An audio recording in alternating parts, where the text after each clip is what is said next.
ఈ నమస్కారములు. నా ఆలోచనలే నా మాటలు దిగులు. ఈ దిగులు, చింత, సమస్యలు అందరికీ ప్రతి ఒక్కరికి ఉంటాయి. వాటిని పరిష్కరించుకుంటూ ముందుకు వెళ్ళడమే పోరాటం. ఆ జీవన పోరాటం అందరూ చేస్తూనే ఉంటారు. కానీ మధ్యలో దిగులు పడుతూ మానసికంగా మన ఆరోగ్యాన్ని ఖరాబ్ చేసుకున్నట్లయితే మనం ఆ సమస్యకు పరిష్కారాన్ని వెతుక్కోలేం. కాబట్టి సమస్య పరిష్కారాలు ఎలా వెతుక్కోవాలి, మరి దిగులు వల్ల మనం ఏ విధంగా అనారోగ్యం పాలవుతాం తెలుసుకోవాలనుకుంటే మీరు పూర్తిగా ఈ వీడియోని మొదటి నుండి చివరి వరకు చూడండి. ఈ దిగులు అనే సమస్య నుండి మీరు బయటకు రండి. దానివల్ల మీరు సాధించే విజయాలు చాలా ఉన్నాయని తెలుసుకోండి. ఇది నిజం అనిపిస్తే తప్పకుండా మీరు లైక్ చేయండి, కామెంట్ చేయడం మాత్రం మర్చిపోకండి. నచ్చకపోతే డిస్లైక్ కూడా చేయండి, ఎందుకంటే నాకు మీరు మీ అభిప్రాయాన్ని ఇవ్వడమే ముఖ్యం. ఇక పోతే చిన్నగా ఒక కథ చెప్పుకుందాం. ముందుగా ఒక రాజుకు సుస్థి చేసింది, మంచం పట్టాడు. వైద్యులు చాలామంది వచ్చి పరీక్షలు చేస్తూ ఉన్నారు, కానీ ఆ రోగం ఏంటో దొరకడం లేదు. చాలా మందిని పిలిపించారు. రక్తంలో బాగానే ఉంది, ఏ దోషం లేదు, గుండె సరిగానే ఉంది, జబ్బెక్కడుందో మాత్రం తెలియడం లేదు డాక్టర్లకి. రాజు మాత్రం మంచం దిగటం లేదు, తను హుషారుగా బయటకు రావటం లేదు. మరొక వైద్యుడు వచ్చాడు. రాజుకు మనోవ్యాధి అని గ్రహించాడు. రాత్రి నిద్ర పట్టడం లేదు, అన్నం సహించడం లేదు. ఈ రాజభారం నేను ఎలా మోయాలి అనే దిగులు పట్టుకుంది రాజుకు అని తెలుసుకున్నాడు. ఆ దిగులు ఎలా పోతుంది అని అదే సమస్య. మరి అయ్యా రాజుగారు, మీ జబ్బు నయం కావడానికి ఒక మందుంది. మీ రాజ్యంలో ఎటువంటి చింత లేకుండా ఆనందంగా ఉండే మనిషి యొక్క వస్త్రాలు తెప్పించండి. ఆ వస్త్రాలు మీరు ధరిస్తే మీ జబ్బు నయమవుతుందని ఆ వైద్యుడు చెప్పాడు. వస్త్రాలే కదా, అదేం తప్పని, ఒక్క నిమిషంలో తెప్పించుకోవచ్చు అనుకున్నాడు. మంత్రిని పిలిచాడు. మంత్రి నలుగురు రాజభటుల్ని పిలిపించి నలుగురిని నాలుగు వైపులా పోయి దేశంలో ఎటువంటి దిగులు లేనటువంటి వాని వస్త్రాలు తీసుకొని రమ్మని పంపించాడు. రాజభటులు ఊరూరా తిరిగారు. ఎక్కడికి వెళ్ళినా ఏ మనిషిని మందలించినా ఏదో ఒక సమస్యని చెప్తున్నాడు, తను దిగులుగా ఉన్నానని చెప్తున్నాడు. ప్రతి వ్యక్తిని కలుసుకున్నారు. మీకే దిగులు లేదా అని అడిగారు, కానీ ఎవ్వరు కూడా దిగులు లేని వారు కనిపించలేదు. ప్రతి వారికి ఏదో ఒక చింత మాత్రం ఉంటూనే ఉంది. పెళ్ళి కాని వారికి పెళ్ళి కావాలని, పెళ్ళైన వారికి బిడ్డలు కావాలని, బిడ్డలున్న వారికి వాళ్ళని ఏ విధంగా పోషించాలని, లావుగా ఉన్నవారికి సన్నగా కావాలని, సన్నగా ఉన్నవారు లావుగా కావాలని, ఇంకా అంతేకాకుండా నల్లగా ఉన్నవాళ్ళు తెల్లగా లేకపోతేమని, ఈ విధంగా రకరకాల వింత వింత సమస్యలు ప్రతి ఒక్కరిలో కనిపిస్తూనే ఉన్నాయి. ఈ విధంగా వాళ్ళు తిరిగారు. అందరికీ ఏదో చింత ఉండడం వల్ల ఎవ్వరూ సంతోషంగా లేరని, ఎవరి గుడ్డలు అడిగే గత్యంతరం లేక తిరిగి వస్తున్నారు.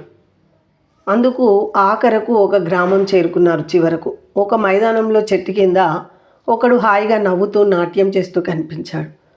అమ్మ అనుకొని అతని దగ్గరకు వెళ్ళారు రాజభటులు. నీకు ఎలాంటి దిగులు లేదా అని అడిగారు.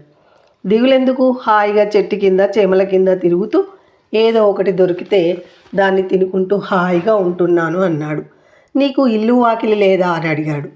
నాకు ఇల్లు లేదు, వాకిలి లేదు, ఏ దిగులు లేదు అన్నాడు. కావలసిన వాడు దొరికినాడని రాజభటులు సంతోషపడి, అయితే నీవు ధరించే గుడ్డలివ్వు, రాజుగారికి కావాలి అని అన్నారు. నాకు గుడ్డలు లేవు, ఇల్లే లేనప్పుడు గుడ్డలు మట్టుకు దేనికి అన్నాడు నవ్వుతూ. రాజభటులు మంత్రి వద్దకు వచ్చి జరిగిందంతా చెప్పారు. దిగులు లేని వాళ్ళు ఎవరూ కనిపించలేరు, కానీ వాడికి గుడ్డలు లేవని చెప్పారు. అప్పుడు వైద్యుడు, రాజా, లోకంలో జన్మించిన ప్రతి వ్యక్తికి ఏదో ఒక చింత ఉంటూనే ఉంటుంది. ఎవరి బాధ్యతలు వారు నిర్వర్తించక తప్పదు. ఇది ఎలా జరుగుతుంది, అది ఎలా జరుగుతుంది అని దిగులు పడకండి. మీ కర్తవ్యం మీరు నిర్వర్తించండి, దేనికోసం చింతించకండి అని సలహా చెప్పాడు. కాబట్టి నిజంగా దిగులు పడి మన యొక్క కర్తవ్యాన్ని, మన పనులను మర్చిపోతే కష్టపడేది మనమే. కాబట్టి వచ్చే ఫలితం మనమే అనుభవించాలి. కాబట్టి దిగులు చెందకండి. దిగులు వల్ల అనారోగ్యం పాలవడమే కాకుండా ఇంకా ఎన్నో సమస్యల్ని ఎదుర్కోవాల్సి వస్తుంది. పనిని నమ్ముకొని, కష్టాన్ని నమ్ముకొని మనం చేసే పని పట్ల శ్రద్ధతో, ఏకాగ్రతతో చేస్తూ వెళ్ళిపోవడమే.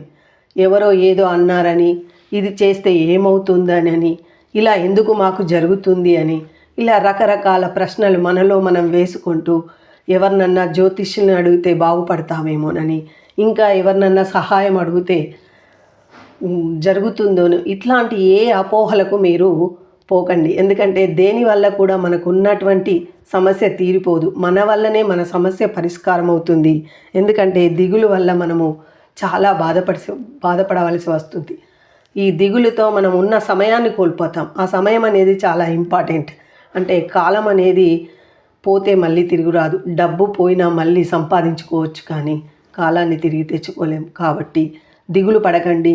మీకున్నటువంటి పనులను మీరు నిజాయితీతో నిర్వర్తిస్తూ కావలసినటువంటి వనరులను సమకూర్చుకోవడానికి మీ యొక్క ఆలోచనల్ని పల్లంగా పెట్టి, ఆలోచనల్ని మూలధనంగా స్వీకరిస్తూ మీరు చేసేటటువంటి పనుల్లో మీరు చక్కగా వెళ్ళిపోండి. ఎలాంటి అడ్డంకులు వచ్చినా వాటిని మీరు స్వీకరిస్తూ, వాటియే మీ విజయాలకు సోపానాలు, అవి గుణపాఠాలు అనుకుంటూ వెళ్ళిపోతూ ఉంటే, ఆ దిగులు పడకుండా, చింతపడకుండా, ఎలాంటి సమస్యలను అయినా లెక్క చేయకుండా ముందుకు వెళ్తే మీరు అనుకున్న గమ్యాన్ని చేరుకోవచ్చు.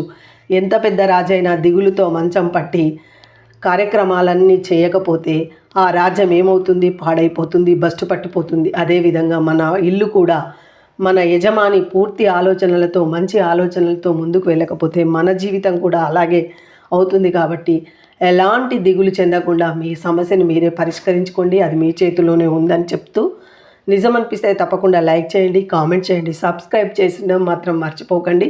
ధన్యవాదములు.